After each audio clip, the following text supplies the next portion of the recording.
আসসালামু আলাইকুম। আমি গত পরশুদিন মালয়েশিয়াতে এসেছি 2 দিন আগে। এর মধ্যে মালয়েশিয়ার 3জন মন্ত্রীর সাথে বৈঠক হয়েছে। মালয়েশিয়ার যে স্বরাষ্ট্রমন্ত্রী আছেন এবং হিউম্যান রিসোর্স মন্ত্রী আছেন ওনাদের সাথে আনুষ্ঠানিক বৈঠক হয়েছে। ট্রেডের যে মন্ত্রী আছেন ওনার সাথে অনানুষ্ঠানিকভাবে আলোচনা হয়েছে। তো এখানে কিছু অগ্রগতি সাধিত হয়েছে, সেটা আপনাদের সাথে শেয়ার করতে চাচ্ছি। প্রথম খবর যেটা আপনারা জানেন, গত বছর মালয়েশিয়ার প্রধানমন্ত্রী আনোয়ার ইব্রাহিম সাহেব বাংলাদেশে গিয়েছিলেন। উনি বাংলাদেশের এখন যে আপনার অন্তর্বর্তী সরকারের যে আমাদের প্রধান উপদেষ্টা আছেন ডক্টর মোহাম্মদ ইউনূসের ব্যক্তিগত বন্ধু। তো উনি তখন প্রতিশ্রুতি দিয়েছিলেন যে গত বছর যেই বাংলাদেশি শ্রমিকরা মালয়েশিয়াতে আসতে পারে নাই শেষ মুহূর্তে, তাদেরকে উনি মালয়েশিয়াতে আসার সুযোগ করে দিবেন। এটা নাম্বার ছিল 17,000-এর মতো। তো এটার ভিত্তিতে আমরা অনেক আলোচনা করেছি। তো তারা বলেছে তারা ব্যাচ ওয়াইজ নিবে। তো প্রথম ব্যাচ হিসাবে 7,926 জনের তালিকা ওনারা চূড়ান্ত করেছেন এবং এটা খুব অল্প সময়ের মধ্যে ওনাদেরকে মালয়েশিয়াতে কাজ করার সুযোগ দেওয়া যাবে, এই প্রক্রিয়া শুরু করে দিয়েছেন ওনারা। সেকেন্ড যে নিউজটা, ভবিষ্যৎ কর্মসংস্থানের ক্ষেত্রে আমরা বিভিন্ন সূত্রে জেনেছি আগামী কয়েক মাসে মালয়েশিয়া 1 থেকে 1.5 লক্ষ বিদেশি শ্রমিক নিতে পারে। তো আমাদেরকে মালয়েশিয়ার যে ইন্টেরিয়র হিউম্যান রিসোর্স মিনিস্টার আছে উনি আশ্বস্ত করেছেন লোক দেওয়ার ক্ষেত্রে বাংলাদেশকে সর্বোচ্চ অগ্রাধিকার দেওয়া হবে। বাংলাদেশ থেকে সবচেয়ে বেশি লোক নেবেন ওনারা, এটুকু আশ্বাস আমরা পেয়েছি। তো আমরা অনুরোধ করেছিলাম বাংলাদেশে যারা রিক্রুটিং এজেন্ট আছে তাদের সবার জন্য যেন উন্মুক্ত করে দেওয়া হয়, যাতে সবাই লোক পাঠানোর সুযোগ নিতে পারে।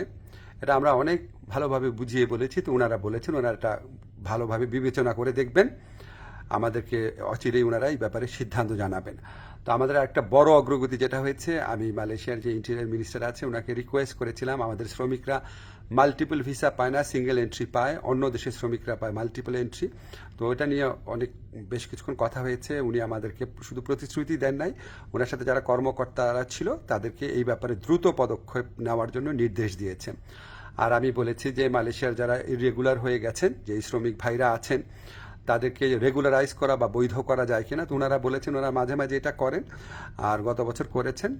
আর ওনারা বলেছেন যে যাদের পাসপোর্ট এক্সপায়ার্ড হয়ে যায়, ভিসা এক্সপায়ার্ড হয়ে যায়, তাদের ক্ষেত্রে এটা হয়তো করা সম্ভব হবে না। তখন আমি বলেছি দেখেন অনেক সময় আছে যে মালিকের গাফলতির কারণে বা মালিকের ত্রুটির কারণে এটা হয়, তো সেগুলি আলাদাভাবে বিবেচনা করা যায় কিনা ওনারা প্রতিশ্রুতি দিয়েছেন, ওনারা এটা বিবেচনা করে দেখবেন।